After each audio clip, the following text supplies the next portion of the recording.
Assalamualaikum. Waalaikumsalam Ibu. Nah, saya mau menanya sama Kang Boleh, Restu, gimana sih silakan. kiat-kiatnya menjadi mitra yang bisa menjadi mitra yang baik kayak gitu loh, biar bisa banyak mencari teman-teman untuk bisa menjadi mitra saya. Itu kiat-kiatnya aja minta tolong sama Mas Restu, gimana caranya? Oke. Terima kasih. Assalamualaikum. Waalaikumsalam Ibu Wenti. Luar biasa pertanyaannya ya. Bagaimana caranya jadi mitra yang baik? Atau enggak cara memulai bisnis ini aja mungkin Bu ya? Ya, oke, oke, Mungkin begitu. Ibu kan dengan Ibu kayak gini saya harus apa yang harus saya lakukan? Mencari teman, mencari prospek atau yang lain-lain. Betul ya? Ya, benar. Oke, sekarang saya akan coba bantu jawab. Jadi gini Bapak Ibu. Yang saya pikirkan adalah saya lihat yang pertama ini kan dari segi perusahaan kita udah jelas. Betul ya, dari segi produknya kita udah mantap banget, dari marketing plan-nya, dari segi semuanya udah nggak ada pertanyaan. Berarti kan dari tinggal kembali sama diri sendiri. Karena gini, biasanya mohon maaf, biasanya orang-orang yang sulit buat diarahkan itu biasanya sulit buat sukses, biasanya. Jadi ketika saya pertama kali gabung, yang saya lepas adalah jubah saya dulu. Ketika saya gabung sama Kang Dani, saya lepas jubah saya, jubah kebesaran saya mau mengenalkan diri. Jadi saya nggak ngelihat siapa Kang Dani, misalkan latar belakangnya apa gimana enggak. Karena yang saya lihat Kang Dani udah jadi sponsor saya, udah jadi mentor saya, udah jadi leader saya mau mengenalkan diri, itu dulu aja. Ketika saya mengenalkan diri, saya mulai mau mengikuti arahan apa yang harus saya lakukan dulu. Misalkan Kang Dani bilang, Pak, Bapak harus mau belajar. Oke, saya belajar cara presentasi, belajar cara ini, belajar cara buka omongan. Pak, maksudnya ya? Ya. Oke, Pak, sekarang kan karena kita di online, Pak. Bapak main online juga, jujur ya. Kalau main di online ini, Bu, itu tuh maaf ya, mungkin karena orang lama, jadi gaptek. Ya, saya jujur saya ini orangnya gaptek gitu kan, jarang upload, jarang apa, mungkin karena biasanya saya orang lapang, saya tuh biasanya orang lapang gitu, ketemu di jalan apa. Jadi ketika main online ini sulit. Tapi Kang Dani saya tanya, Pak, saya bisa seperti ini gara-gara saya online, saya seperti ini, saya seperti ini. Oke, saya ikutin. Apa nih kira-kira? Oh gitu, misalkan main TikTok, boro-boro Bu. Dulu saya kalau orang yang main TikTok, saya biasanya diejek sama saya. Ngapain TikTok alay banget, goyang-goyang kayak gitu cuy. Itu saya Bu. Ya kan? Nah, pokoknya mau main TikTok, TikTok, TikTok. Saya nggak mau. Tapi ketika saya pikir-pikir, kalau saya kayak gitu nggak ada perubahan. Ya kan? Berarti kan saya melawan arus. Ketika saya melawan arus, melawan arahan, saya nggak ada perubahan. Tapi di situ saya mau mengenalkan. Saya belajar waktu itu yang ngajarin saya kan Agus Salim. Kak Agus, pertama kali buat TikTok bagaimana caranya? Pertama kali buat. Gini Pak, ada email dulu. Oke, terus gimana? Gimana nguploadnya? Sebelum ngupload, gimana ngedit video? Bapak download Capcut. Oh, Cangcut kata saya. Bukan Pak, Capcut.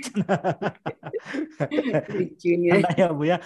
Artinya ada aplikasi buat ngedit Pak. Oh gitu. Terus apalagi? Coba belajar wawancara, belajar ini. Oh, mulailah saya belajar, mulai saya upload satu persatu. Ya kan? Loh kenapa? Nggak ada yang nonton kata saya. Ya kan? Nggak ada yang ini, nggak ada yang ini. Wah ini enggak Pak, terus aja karena begini, karena apa? Algoritma atau apa gitu namanya. Oh, ada itunya, saya pelajarin gitu kan. Saya ikutin arahan terus aja. Sampai suatu ketika FYP nih. Wah, Agus baru juga diupload, kenapa udah sekian ribu yang nonton? Banyak banget, saya konsultasi sama Kang Dani. Wih, sehari ini lebih dari 50 orang ngechat. Bingung kan, Bu? Ini gimana saya balasnya gimana? Saya paling nggak bisa kalau di online kata saya. Wah, Bapak begini. Saya ikutin, akhirnya bisa. Nah, artinya kitanya mau mengenalkan diri, kitanya mau belajar dan jangan malu. Ya, jangan malu, entah itu Facebook juga bagaimana caranya cari calon mitra. Pak, ketika ada yang nge-like, ya kan, kata Risyana nih, ada yang nge-like, jemput bola aja. Terima kasih udah nge-like, boleh kenalan begini. Oh, nah saya pikir-pikir sama kayak saya di offline, cuman ini di online. Gitu. Jadi kita mau mengenalkan diri, kitanya mau melakukan apa yang leader kita arahkan. Terkadang banyak orang ini Bapak Ibu, mohon maaf ya, rata-rata yang membuat dia terlambat buat sukses, terlambat buat berhasil, selalu menganalisa ketika ada arahan. Jadi dianalisa dulu, ini benar nggak ya? Menurut saya begini, menurut saya orang lain udah lakukan, dia banyak analisa. Ya artinya ketika saya melakukan di situ saya banyak ilmu, saya banyak belajar. Tapi kalau orang menganalisa itu jangankan ilmu, hasil juga nggak ada. Karena menurut dia dianalisa terus-terusan dan kebanyakan maaf-maaf nih ya, orang-orang yang terlalu pintar, terlalu cerdas itu biasanya lama ketika di PTBS.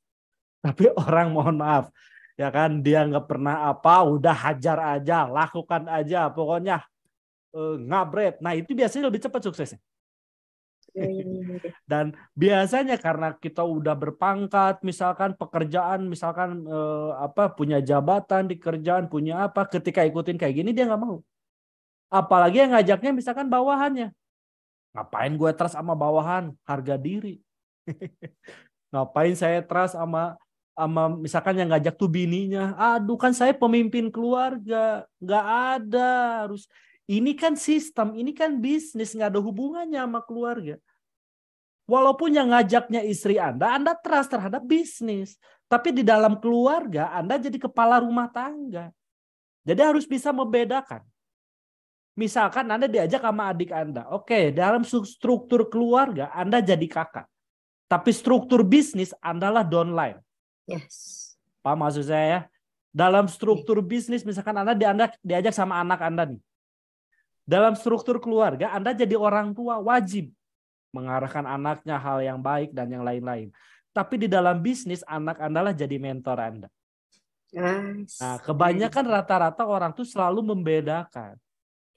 Ah Pak, saya mah nggak cocok Pak sama upline saya. Kenapa? Karena upline saya giginya ompong. Kan nggak ngaruh. Ya kan?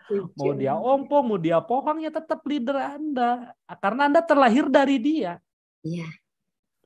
Nah, itu selalu banyak menganalisa Bu ya kalau menurut saya. Jadi jangan banyak analisa, ikutin aja arahannya, trust terhadap leader Anda, insya Allah sukses bisa cepat Anda raih. Jadi ketika ada ikut Facebook pusing begini, ini wah nanti begini, malah banyak alasan. Semakin banyak alasan, semakin memperlama Anda sukses di PTBS. Saya Bu belajar bicara di depan kamera ini gak tuh berapa kali. Ya, sebelum saya bisa belajar seperti ini, ngomong seperti ini, saya diajarin sama Kang Dani. Kan, bos, kenapa ya? Kok saya ketika depan kamera langsung ngeblank kata saya. Gak tahu saya harus ngomong apa. Ya kan, bingung. Ya kan, ya malah ngelihat ini, waduh, jadi buyar lah apa yang lain-lain. Diajarin lah sama Kang Dani prosesnya. Iya bener ya Bu ya. Diajarin semua satu persatu step-stepnya. Saya belajar juga. Ya kan. Mungkin yang tahu saya pertama kali Zoom saya itu pasti orang ketawa. Parsu ngomong apa sih? Ya kan pokoknya kagak karuan lah ngomongnya lah. Ya kadang nggak ngerti apa karena ngeblank bingung. Saya karena orangnya nggak bisa gitu kalau ada kamera tuh kayak gimana gitu. Tapi ketika mulai proses, mulai belajar akhirnya bisa. Ya, jadi itu Bu ya poinnya ya. Jadi jangan hilangkan jubah kita, trust aja lakukan. Karena dengan melakukan, setidaknya walaupun nggak gabung, nggak posting, tapi kita dapat ilmu. Beda sama orang, nanti saya mau prospek Pak, misalkan upline Anda sibuk, mending kita presentasi aja sebisa kita. Walaupun dia gak gabung, tapi kita dapat ilmu. Yang paling mahal ini adalah ilmunya. Pengalamannya. Betul gak Bu? Iya. Jadi itu ya Bu Enti ya. Sama-sama. Enggak. Sehat-sehat Bu Enti.